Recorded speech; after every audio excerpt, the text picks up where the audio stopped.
agradecer ao pastor Alexandre Freitas, sua muito digna esposa, a pastora Deise, por me receber aqui, permitir cooperar com o ministério, com a história desta igreja. Agradecer ao Mauro, que mediou a minha vida aqui, e de uma forma jubilosa agradecer ao Caulim, a Karen, ao João.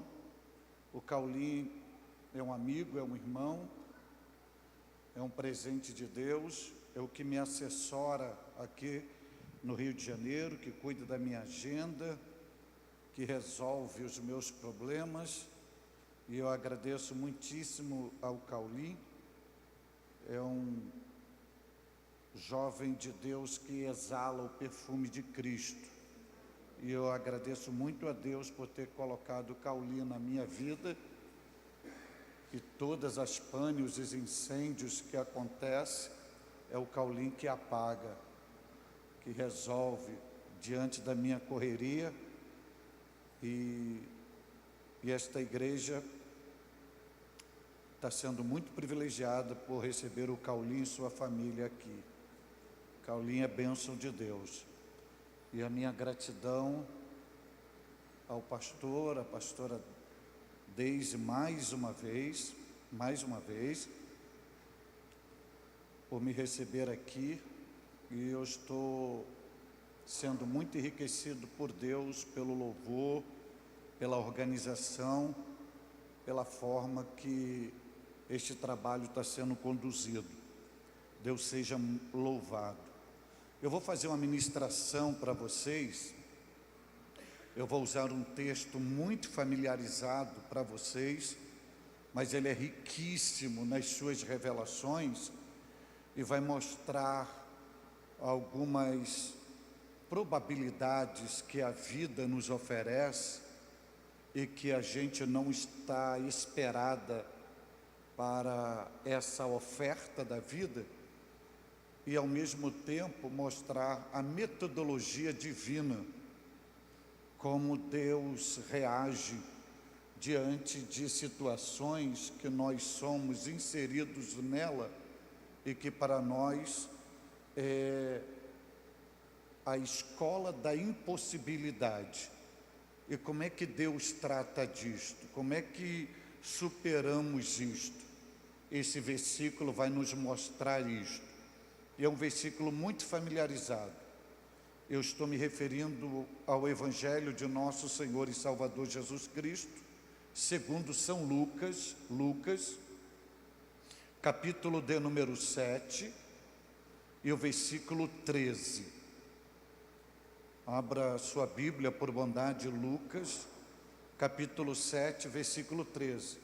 Que bom que o texto está na tela, e eu vou pedir a pessoa que colocou o texto na tela que não remova, que mantenha aí, porque eu vou fazer uma ministração expositiva, e nós vamos caminhar palavras por palavras, e eu vou falar algo aqui que é bom que vocês comprovem que está no texto, ok? Então eu nem vou perguntar se vocês acharam, porque o texto chegou a nós na velocidade da luz. Então está aí na tela o texto. E o texto diz assim: e vendo-a, o Senhor moveu-se de íntima compaixão por ela e disse-lhe: não chores. Amém? Pois bem, nós estamos, como os senhores e senhoras bem viram, e são testemunhas oculares, nós estamos hoje situados no Evangelho de nosso Senhor e Salvador Jesus Cristo, segundo a narrativa lucana, usando o 7º capítulo, especialmente hoje o 13º versículo.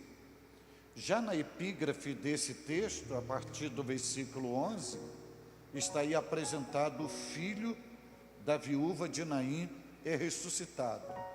Você já ouviu uma série de mensagens, de pregações, de ensino, de instruções acerca deste acontecimento miraculoso narrado pelo evangelista São Lucas e operado por Jesus.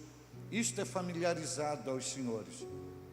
Mas hoje, a minha proposta aqui é fazer uma viagem na alma desta viúva com os senhores.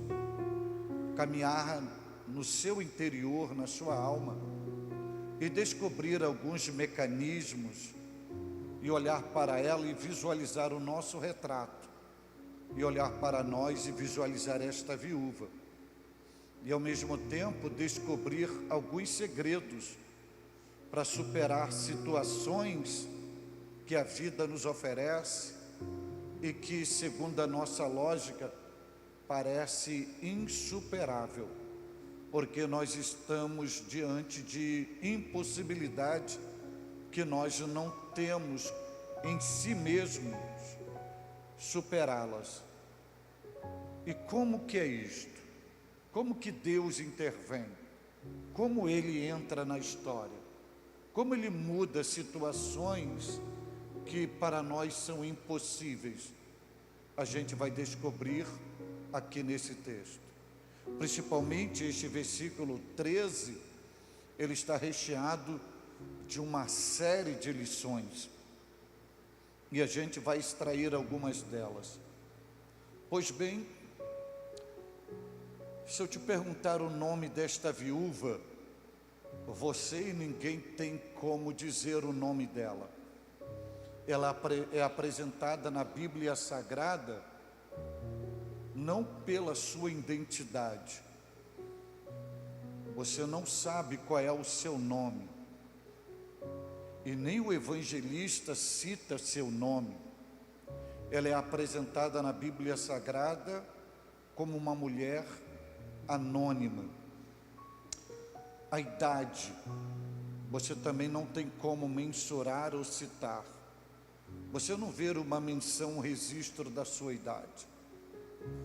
Sua árvore genealógica, você também não tem. Essa mulher é apresentada na Bíblia Sagrada não pela sua idade, não por causa da sua árvore genealógica, e muito menos por causa da sua identidade ou nome. Ela é apresentada na Bíblia Sagrada por causa do seu drama, da sua dor, seu sofrimento, suas decepções, suas lágrimas, os golpes que ela recebera na vida.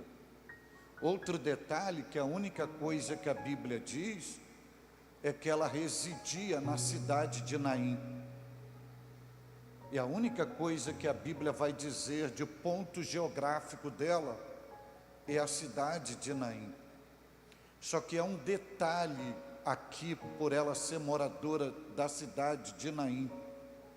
Você vai ver que na Bíblia Sagrada não é Naim que vai projetar esta mulher. Pelo contrário, é esta mulher que vai dar projeção à cidade de Naim.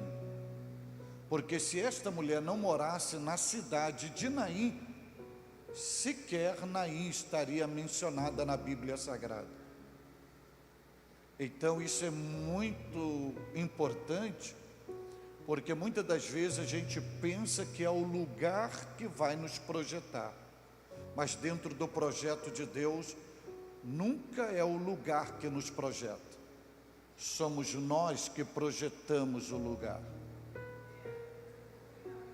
Ou seja, não é o nosso bairro, não é a nossa rua, não é o nosso município, não é o nosso estado e não é o nosso país que vai dar destaque a nós.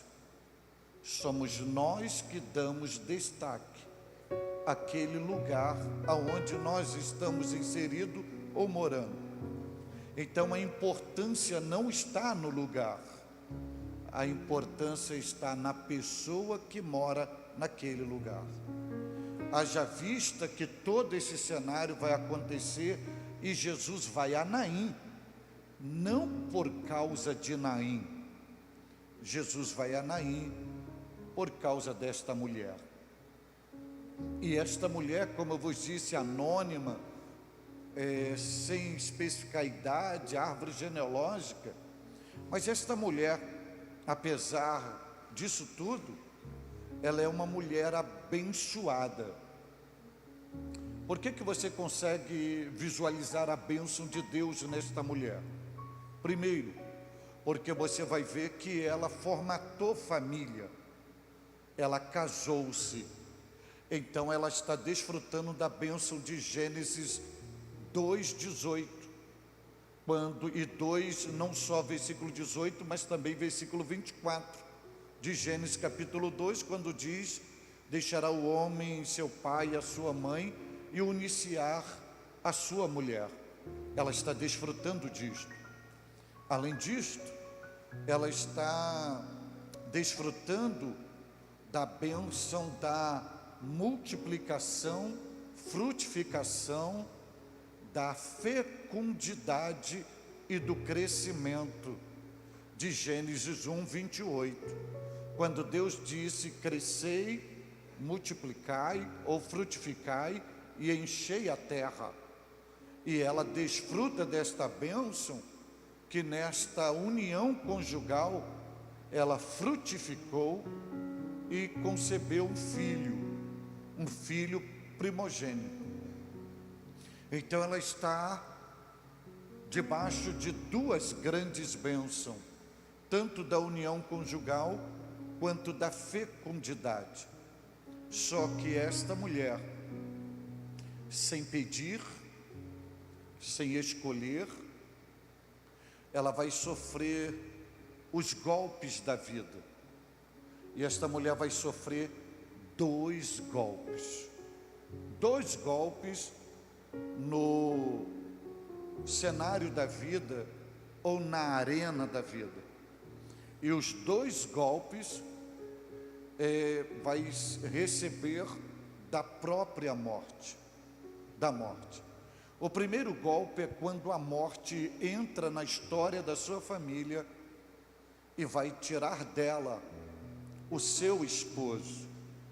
Só que quando a morte retira o seu esposo, não está apenas retirando uma pessoa, não.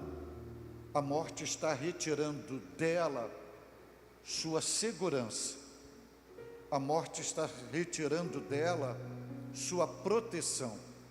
A morte está retirando dela sinônimo de provisão, de amparo, de auxílio, de consolo, de refrigério, tudo representado na pessoa do esposo. E quando a morte vem golpeá-la, retirando o seu esposo, e pela cultura da época, ela tem que velar o seu esposo dentro da sua própria casa, e depois fazer o cortejo fúnebre, que é a remoção do corpo de dentro da residência, percorrer por via pública e ir até o cemitério para depositá-lo. E o cemitério, geograficamente e pela cultura geográfica da época, o cemitério ficava fora da cidade. Teria que romper o portal principal da cidade e lá deixar o esposo como ela deixou e voltar para casa para viver o seu luto. E ela viveu esta cena, essa experiência. Só que a morte golpeando esta mulher, ela vivendo essa tragédia, mas não conseguiu apagar de uma vez por toda a chama da esperança. Porque no relacionamento marital que ela teve, ela foi agraciada com um filho.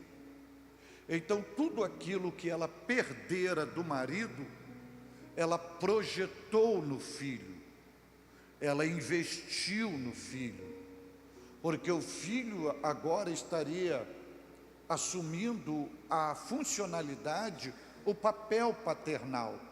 Então este filho não seria apenas um filho, mas nesse filho ela estaria fazendo nele todo o seu investimento de vida, de sonho, de futuro, de qualidade de vida. Toda a projeção estava no filho. Logo, esse filho, biblicamente, a Bíblia define com duas grandes dádivas. A Bíblia vai dizer que, primeiro, é a bênção do Senhor materializada em forma de ser humano. Segundo, é a herança do Senhor personificada ali junto dela. Mas além disso, de ser herança e ser bênção, ela projeta no filho, enxerga no filho o papel do esposo paternal, ou seja, marital. Vê no filho segurança, proteção, amparo, provisão, cuidado, sustento, guia, consolo, refrigério. Só que ela não sabia que a morte entraria na sua história mais uma vez.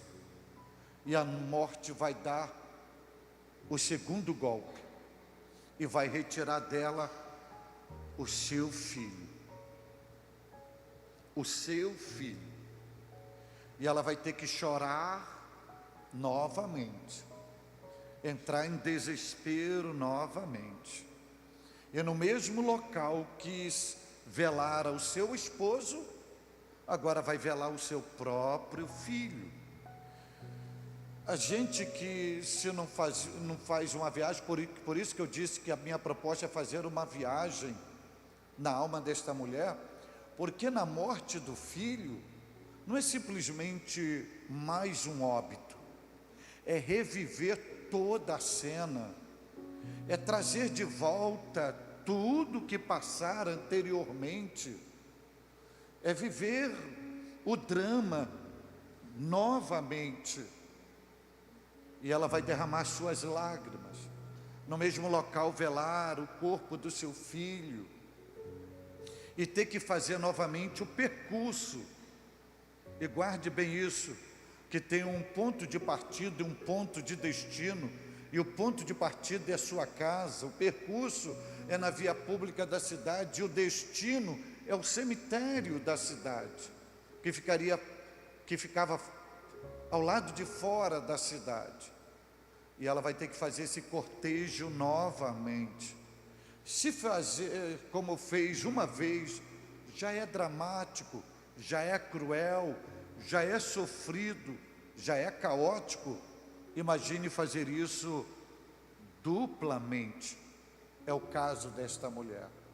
Quem tinha recursos financeiros, condição, status social, contratava músicos, contratava as carpideiras, que eram as profissionais do choro, para poder adornar, entre aspas, o velório. Mas quem não tinha recursos financeiros, toda lágrima era consigo mesmo, ou quem expressava algum vínculo ou sentimento pela família.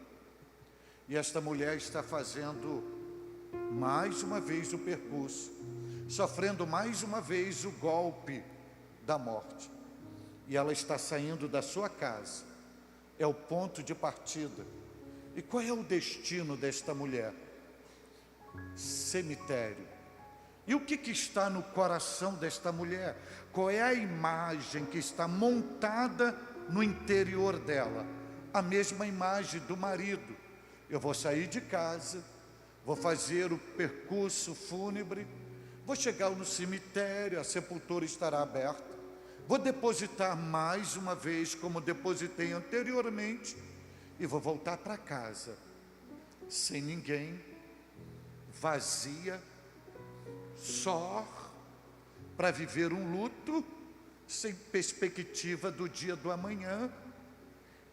E a continuidade vai ser num processo não só de unidade, mas de solidão. E esta mulher faz isto. Você vai ver na descrição bíblica que levava, a Bíblia diz que levava o filho único de uma viúva. E num esquife, o esquife, você sabe, mas não custa lembrar, era a urna funerária, que popularmente chamada de caixão, mas totalmente diferente do conceito que a gente tem hoje, porque o esquife na época era feito em forma de jangada, juntava as madeiras, os troncos de árvore, juntava um ou outro, ia amarrando, e ali deitava o corpo, e cobria com um lençol, e conduzia em praça pública. Assim é o seu filho, assim é a história, assim é a naturalidade da vida, e é o que ela está vivendo. Só que existe uma dimensão de vida que está acima da naturalidade, que a Bíblia vai chamar de propósito, que a Bíblia vai chamar de vontade de Deus, e que vai uma dimensão maior, que é a dimensão do sobrenatural, que é a dimensão da regência.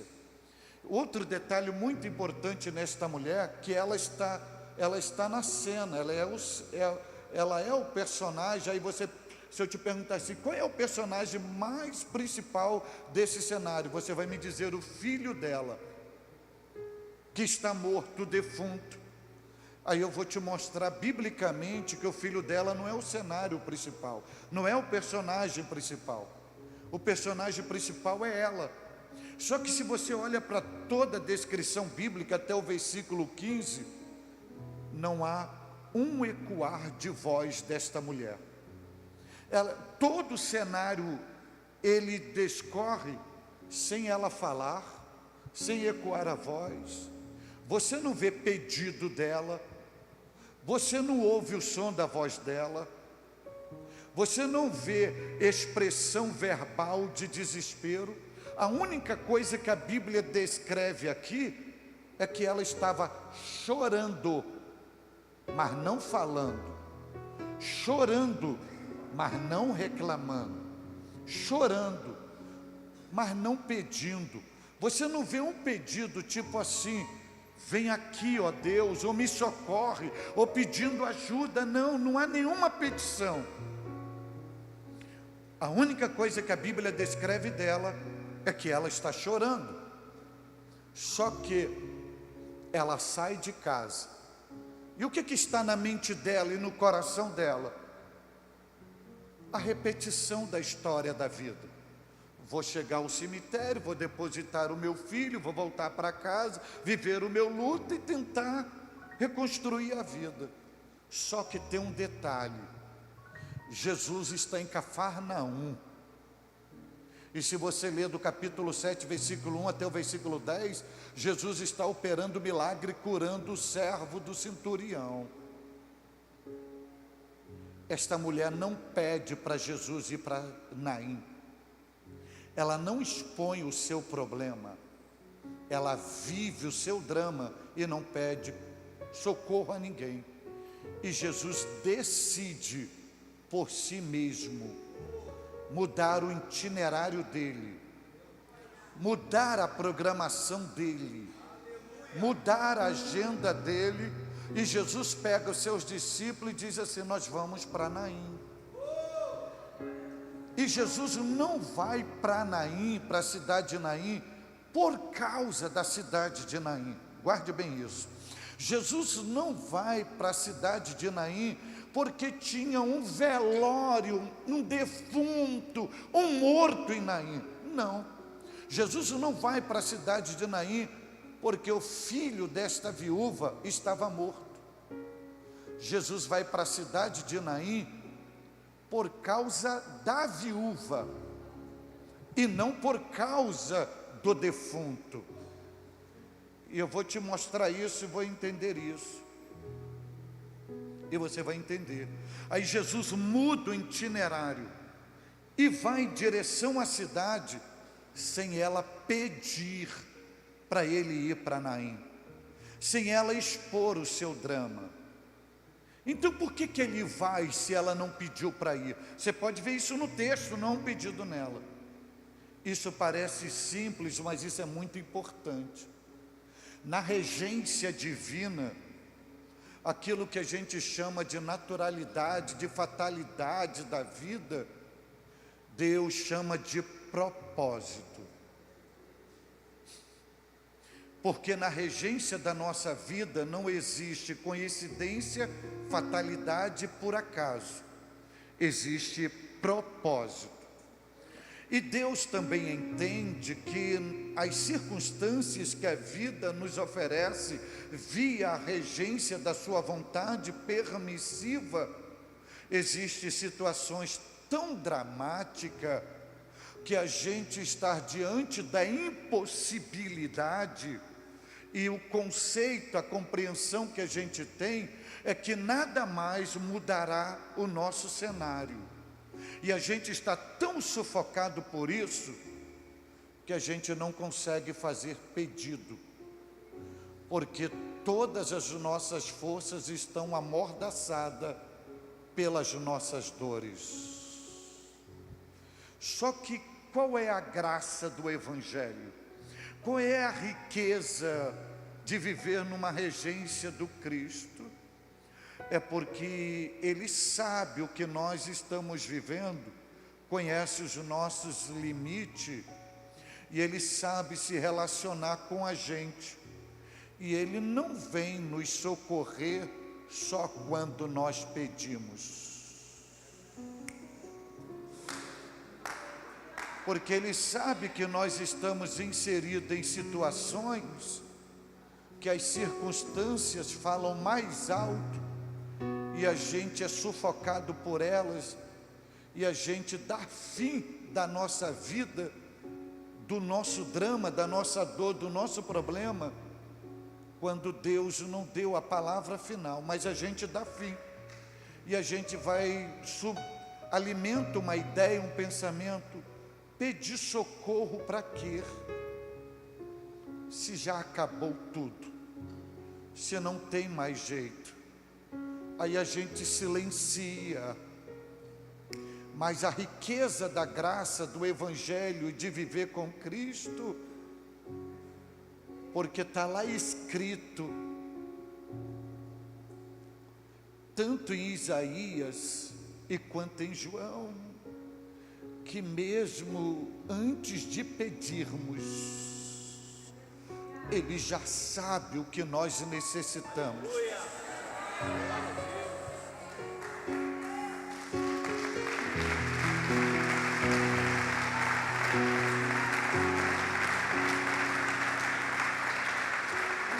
Aí você acha que você está na sua dor, no seu drama, não faz pedido nenhum, e acha que está totalmente abatido, ou vencido, ou abandonado, sem auxílio de ninguém. Aí Jesus muda o itinerário, muda o percurso, sem ela pedir, sem ela saber, e Jesus vai para Naim. Só que tem um cenário muito interessante,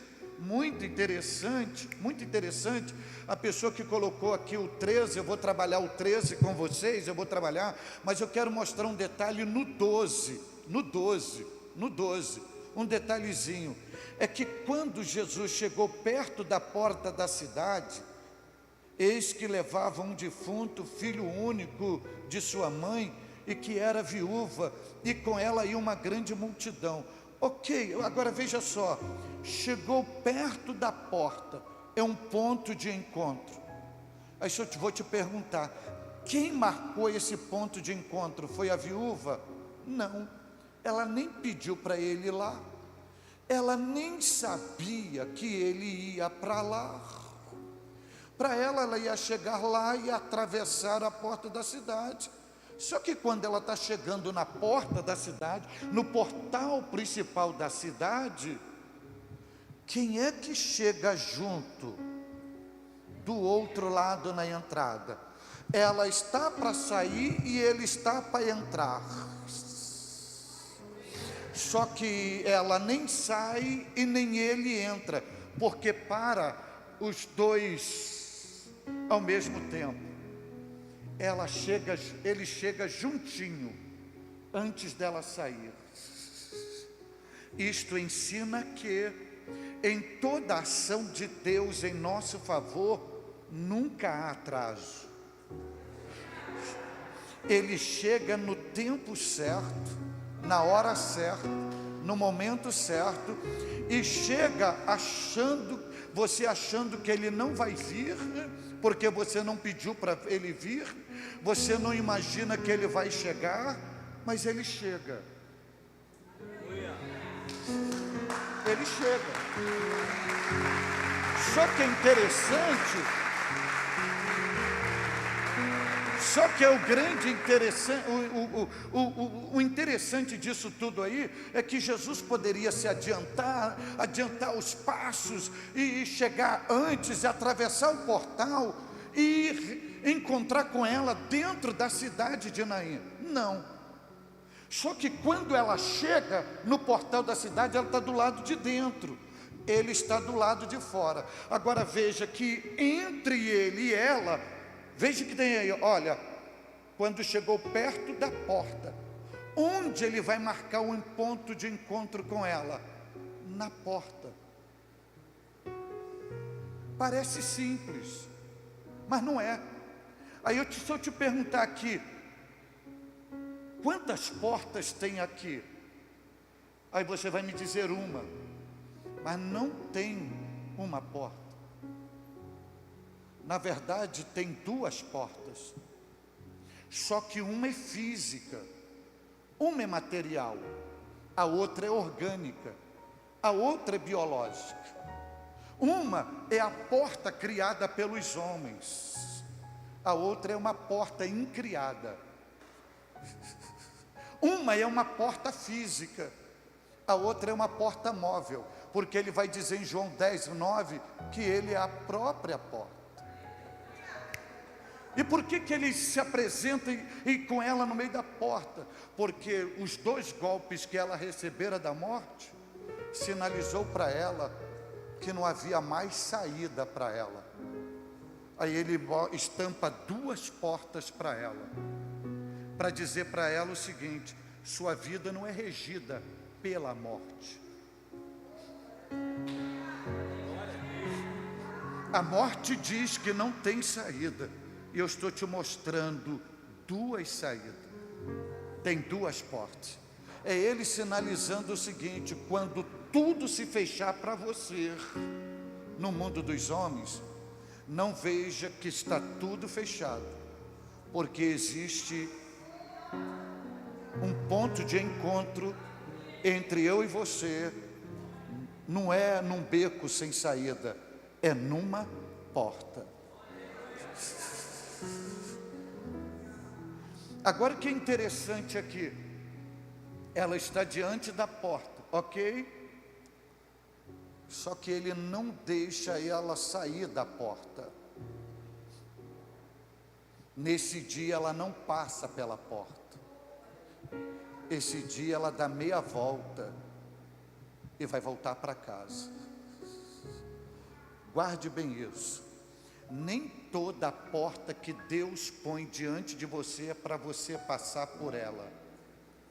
É só para você entender que a porta está aberta, que existe vitórias maiores do que passar pela porta.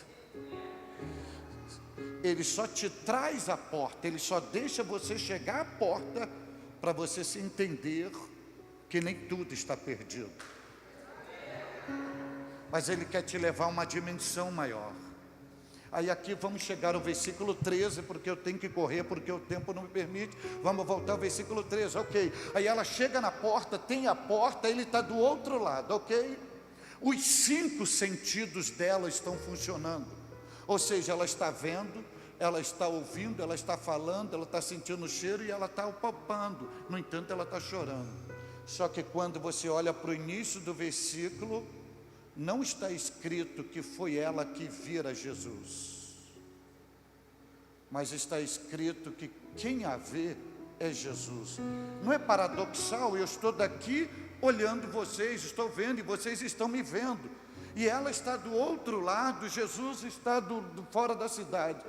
Mas não diz que ela viu Jesus, mas diz assim: e vendo-a, quem vai vê-la é Jesus. Mas os 5 olhos, a visão dela não está vendo? Está. Mas por que a Bíblia não diz que ela está vendo Jesus e é que é Jesus que está vendo-a? Eu vou te explicar.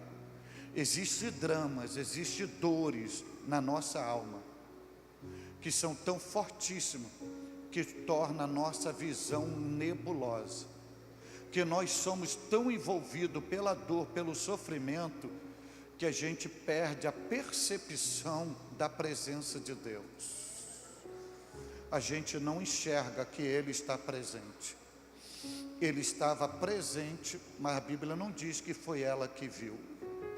As dores, o sofrimento deixa a nossa visão tão nebulosa que a gente não percebe que Ele chegou e a gente está esperando que Ele ainda vai vir e Ele já chegou há muito tempo.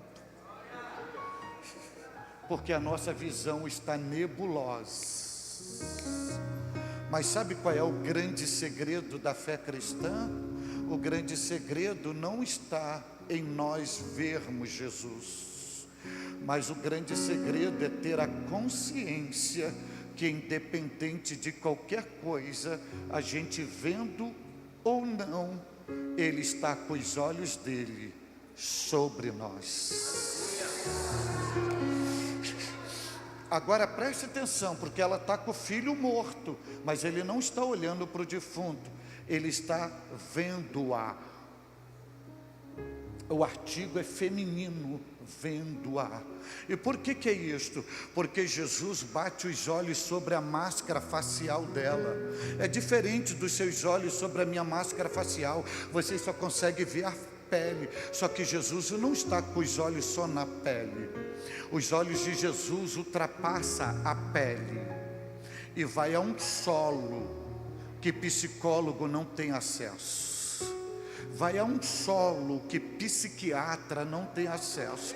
Os olhos de Jesus vai na profundeza da alma delas, onde está a raiz do luto, da dor. Porque os olhos de Jesus são mais potentes do que um aparelho de tomografia computadorizada. Os olhos de Jesus são mais potentes do que um aparelho de ressonância magnética. Os olhos de Jesus são mais potentes do que o telescópio da NASA, que vê o solo da Lua e vê o solo de Marte. Mas os olhos de Jesus enxergam dentro de nós algo que ninguém consegue ver. Só Ele vê, só Ele tem acesso. E com esse verbo ver, o que eu aprendo aqui? E aqui eu faço uma aplicabilidade com você, é que o Deus que você serve, Ele vê todos os momentos da sua vida.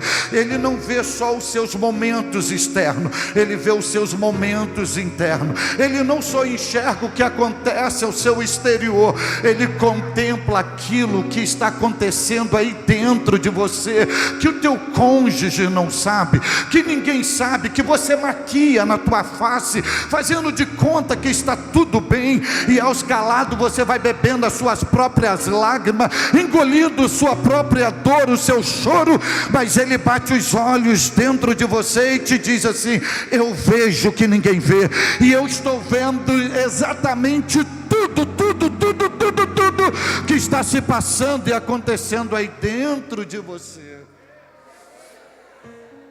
E vendo-a,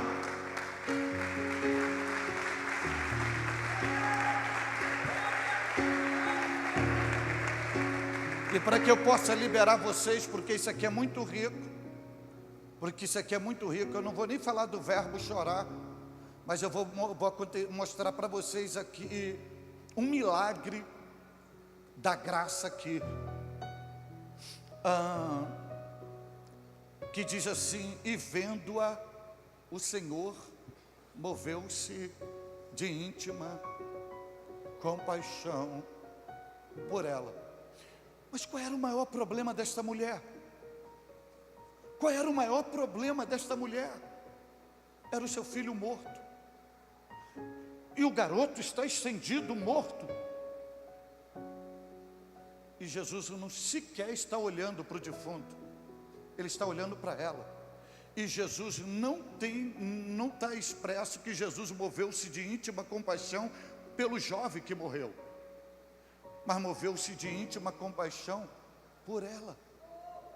Aí você vai entender isso aqui. Daqui a pouco eu falo um pouquinho desse por ela. Mas o que é esse mover de íntima compaixão? Na raiz da palavra é uma alteração sentimental que há nas entranhas.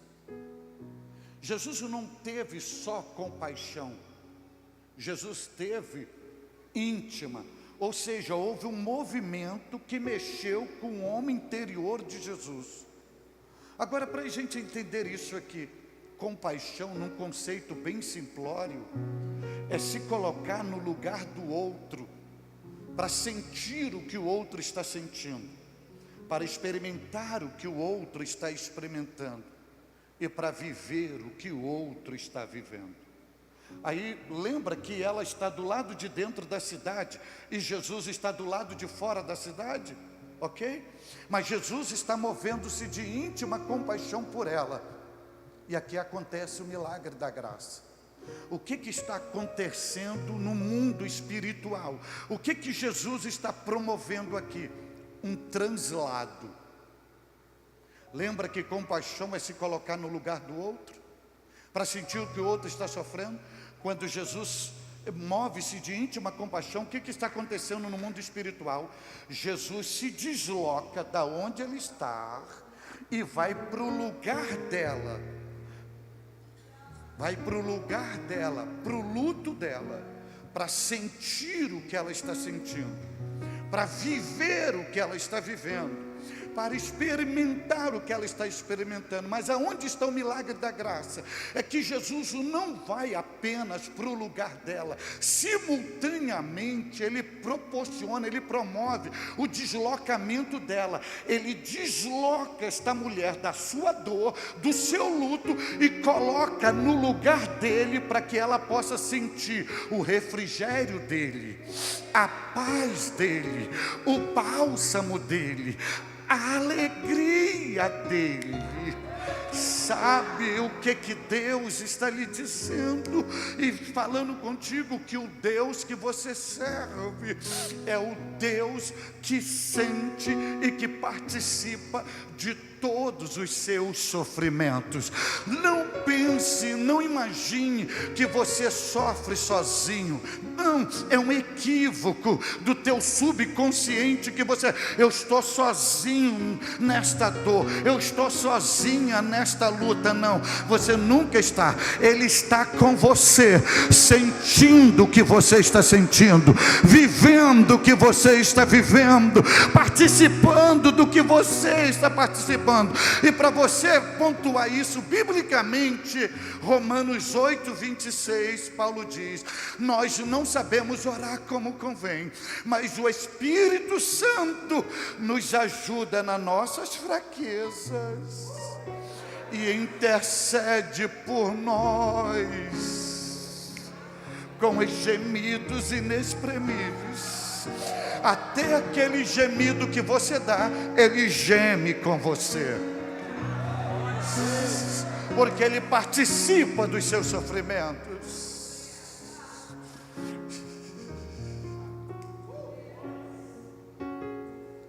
Agora, por que ele diz assim? Moveu-se de íntima compaixão por ela e não por o rapaz. Qual era o maior problema desta mulher? Não era o filho morto? Mas Jesus está focado no filho? Não. Jesus está focado na mulher. Por quê? Guarde isso. Porque na mente de Jesus, nós somos mais valiosos do que os nossos problemas. Nós somos diferentes. Nós valorizamos mais os problemas do que a gente. Nós mensuramos mais os problemas do que a gente. Jesus não. Jesus valoriza mais a gente do que os problemas.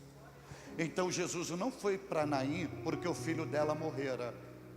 Jesus foi para Naim por causa dela. Receba esta palavra. A gente ora o seguinte: Senhor, resolve os nossos problemas.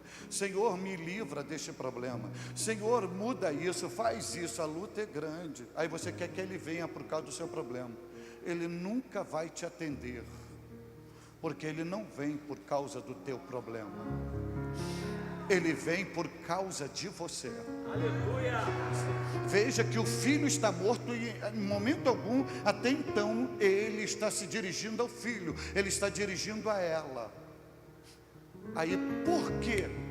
Ouça aqui, olha, preste atenção no que eu vou falar para vocês depois não dizerem que eu falei heresia. Quantas pessoas tinham mortas ali? Quantos defuntos tinham ali? Você vai me dizer um, né? Um. Na verdade, não tinha um defunto, tinha 2 defuntos. Só que um tinha dado o último suspiro, estava no esquife, e o outro era a própria viúva. Ela não dera o último suspiro, mas ela estava morrendo em si mesma. Porque o pior defunto não é aquele que vai para debaixo do barro. O pior defunto é aquele que perde o sabor da vida, que não sabe contemplar a beleza da flor, que não consegue ouvir uma música, uma melodia musical no barulho da chuva, que não consegue degustar o cântico de um pássaro, que não sabe valorizar o sorriso de uma criança. Pessoas que morrem em si mesma, que perde o prazer pela vida e se torna um defunto ambulante. Aí Jesus percebe que não tem só um defunto, tem 2. Aí Jesus, antes de ressuscitar o garoto, Jesus passa um bom tempo só tratando dela. Sabe o que Deus nos ensina? Antes dele resolver os seus problemas, primeiro ele vai tratar de você, porque você vale mais do que os seus problemas. Ele não veio hoje aqui porque você tem problema. Ele está aqui hoje porque você está aqui. Ele não está se revelando aqui para resolver os seus problemas. Ele está se revelando aqui para tratar de você, porque você é mais especial para Ele. Antes dele resolver qualquer coisa acerca dos teus problemas, Ele vai tratar de você. Porque não adianta Ele resolver seus problemas e você continuar doente, morrendo em si mesmo. Não, então primeiro Ele trata de você para depois resolver os seus problemas.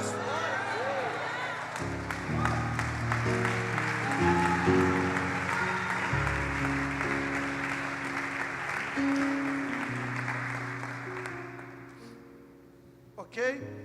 Então, não vou nem falar do verbo chorar. Eu vou liberar para vocês aqui o que Deus fará com vocês a partir dessa ministração, ok? Aí ele diz, não chores, porque todo mundo pensa assim, que ele está dizendo, pare de chorar. Ele não está dizendo isso. Ele não está dizendo para interromper o choro. Ele está fazendo muito mais além. Porque se ele dissesse, pare de chorar, ele estaria abortando o dualismo que nos faz gente. Tristeza e alegria. Ele estaria sendo antiético, porque ele estaria abortando o luto, e é saudável viver o luto, mas ele não está mandando apenas parar de chorar, ele está indo numa dimensão maior, mas isso ficará para a próxima vez. Mas eu vou mostrar algo aqui para vocês. Põe o próximo versículo, que eu vou mostrar o que Deus vai fazer com vocês a partir disso aqui. Ok? Não, para um pouco aqui nesse versículo 14. Aí depois que ele diz assim, não chores, tratou de todas as feridas dela. O que Jesus vai fazer agora? Agora ele deixa ela tratada, e agora é que ele vai se dirigir ao defunto. E chegando-se, tocou no esquife para que parasse. Pela lei ele não poderia fazer isso, mas ele fez. Ele rompeu com as exigências da lei. Agora veja o seguinte, vê se ele estendeu a mão e parou, ou ele se deu um toque. Vê se a Bíblia diz que ele tocou. Só um toque. O que você precisa por uma virada na história da sua vida é apenas de um toque. Você está esperando algo fenomenal, trovão, coisas fenomenais acontecerem. E ele planejou apenas dar um toque. Um toque. Um toque.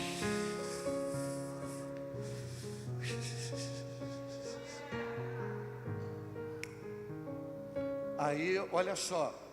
Aí ele deu um toque, parou tudo, ok? Aí ele se dirige, o corpo está estendido, certo? Ok? Tem dois detalhes aqui. Se você vê a Bíblia, se você vê assim, e disse, jovem, a ti te digo, levanta-te, ok? Isso aqui são palavras de Jesus. E o defunto assentou-se e começou a falar. Não são palavras de Jesus, são palavras de Lucas, ok? Agora olha um detalhe, Lucas o tempo todo está chamando o filho da viúva de defunto.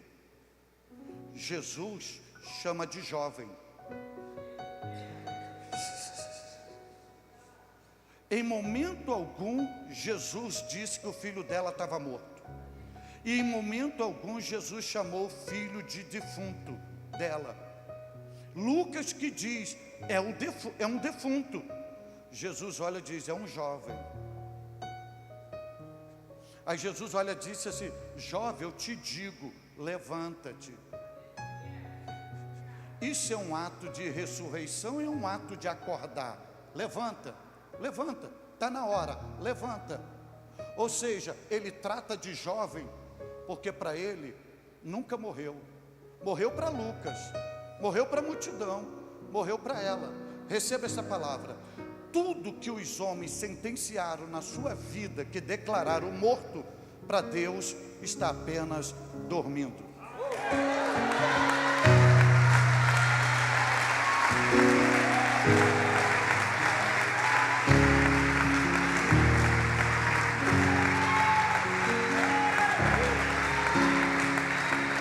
Eu disse que a partir de hoje, Deus te levaria uma dimensão, ok? Aí Jesus diz assim, levanta-te.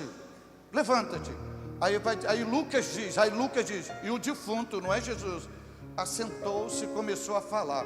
Ou seja, a gente lê isso aqui, mas isso, a gente acha assim, mas se a gente for analisar, primeiro, quando esse menino morreu, ele deu o último suspiro, o espírito dele foi para o paraíso.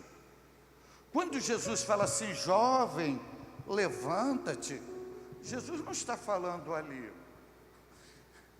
Jesus está falando aonde está o espírito dele. E no ecoar da voz de Jesus, o espírito vem, o jovem levanta e começa a falar.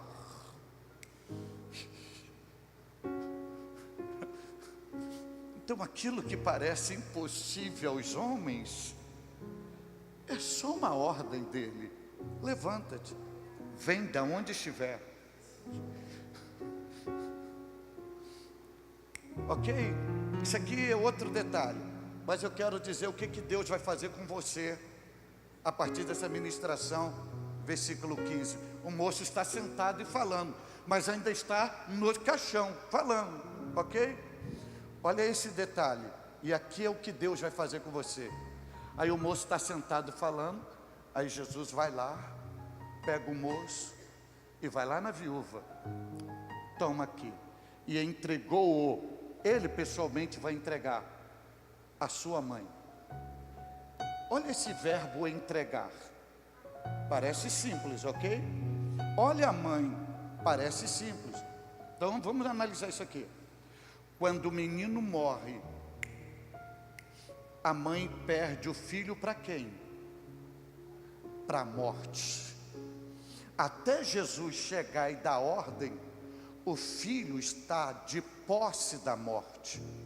Quando Jesus diz, levanta-te, e o moço senta, Jesus pega o moço, ele está sinalizando, mãe, tudo que o inimigo tirou de você, eu estou trazendo de volta, eu estou tirando da mão do inimigo e eu estou restituindo para você. Toma o que é teu, toma a tua bênção, toma a tua herança, toma a tua promessa, toma aquilo que está lhe pertencendo. Então deixa eu lhe dizer algo aqui, não foi a mãe que tirou da mão do inimigo, foi Jesus. Então receba esta palavra, tudo aquilo que o teu inimigo tirou de você, Jesus vai tomar da mão do inimigo, vai para a mão de Jesus, e Jesus vai te restituir. Prepara-te, porque a partir de hoje haverá restituição da parte de Deus para a sua vida. Deus te trouxe hoje nesta casa para lhe dizer, filho, filha, prepara-te, haverá restituição. Eu vou te restituir.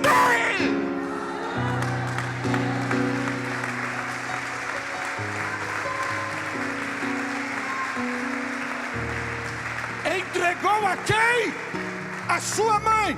Então vamos analisar isso aqui. Quando a mãe sai de casa, sai com as mãos vazias e o filho do lado. Agora ela volta para casa, não com o filho deitado, carregado pelos outros, mas com o filho nas próprias mãos, conduzido por ela. Ela sai de casa chorando, agora ela volta sorrindo. Ela sai de casa fazendo velório, agora ela volta para casa fazendo festa. E aqui eu encerro. Você voltará para a tua casa totalmente diferente do que você chegou aqui. Você pode ter chegado aqui se rastejando, desanimado, mas vai voltar para casa como um soldado, como um guerreiro marchando. Você pode ter entrado nesse santuário aqui reclamando da vida, você vai voltar para casa cantando o hino da vitória. Você pode ter entrado aqui com sentimento fúnebre, vai voltar para casa fazendo festa, porque o Senhor te trouxe para te dizer, filho, filha, não chores. Deus te abençoe.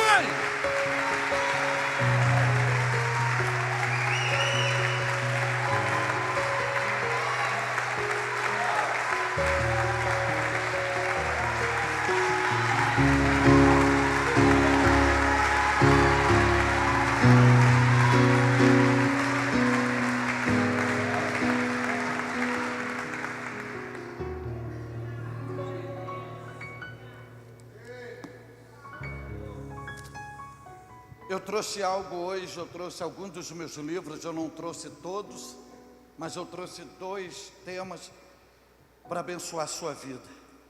Eu trouxe Superando os Getsêmanes da Vida, esse livro é extraordinário.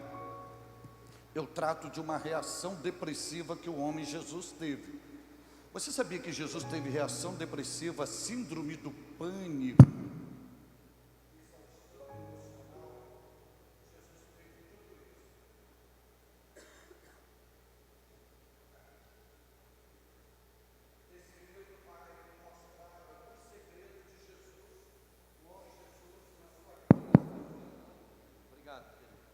Jesus na sua dor, no seu drama, e como que ele superou tudo isso?